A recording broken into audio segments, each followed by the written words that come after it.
August 29, 2017, the latest Cayenne makes its international debut on the roof of the Porsche Museum. This is the third generation of the sporty off-road vehicle known in-house as the E3. Dr. Wolfgang Porsche, the entire managing board and the team responsible for creating the Cayenne are meeting the world press. SUVs are successful everywhere in the world, whether you look at China, at Europe or at North America.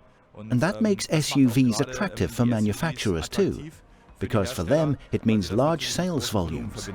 In 2019, Porsche sells more than 90,000 units worldwide. The 1 millionth Cayenne is built in the autumn of 2020. For almost 2 decades, the characteristic performance of a Porsche combined with the impressive off-road handling and high everyday usability have aroused a strong sense of desire. In the early 1990s, Porsche's very existence was in jeopardy. 1992 was the worst year in company history. Only 15,000 cars were built, so it concentrated all its efforts on the 911 and the Boxster. The strategy of using the same parts for the Boxster and the 911. The Boxster was launched in 1996 and the 996 generation of the 911 in 1997 restored success to Zuffenhausen. And still riding this wave, the company started thinking about a third product line for Porsche. They were looking for a sporty, all-terrain, multi-purpose vehicle. In a project named Colorado, they came up with what later came to be known as the Cayenne.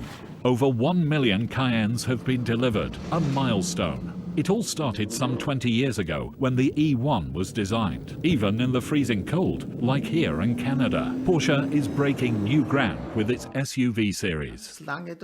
They thought about it for a long time and did some surveys to see whether customers could imagine a sport utility Porsche. They were very cautious, saying that it would have to be a sporty SUV too.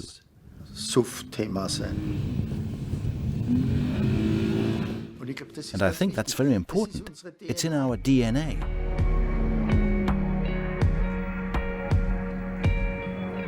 For Porsche, as a sports car manufacturer, growth meant that we also had to look into building vehicles that were not in the two-seater category.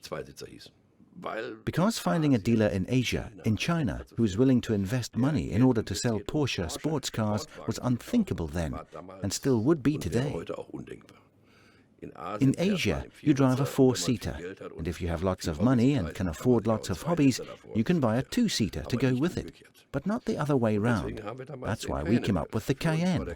The Cayenne was the category of vehicle that offered us the greatest potential, and it worked.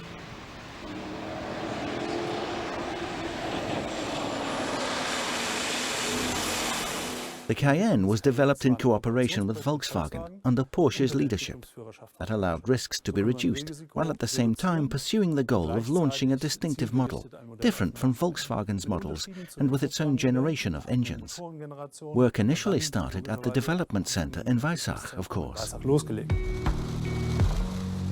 But Weissach didn't have the necessary capacity, so they looked for and found a suitable location in Hemmingen, halfway between Zuffenhausen and Weissach.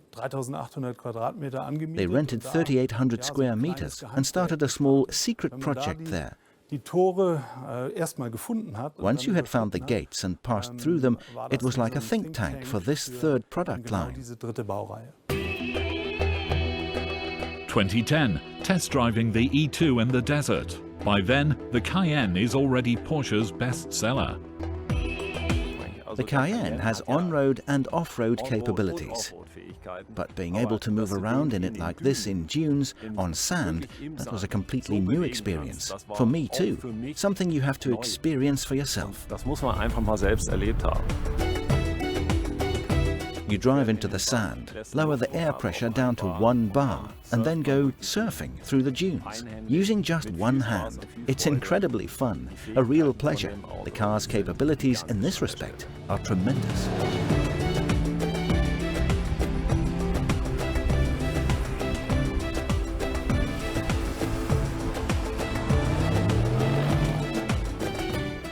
Afterwards, you drive out of the dunes, pump up the tires, and start driving on the road again. It's just fascinating. For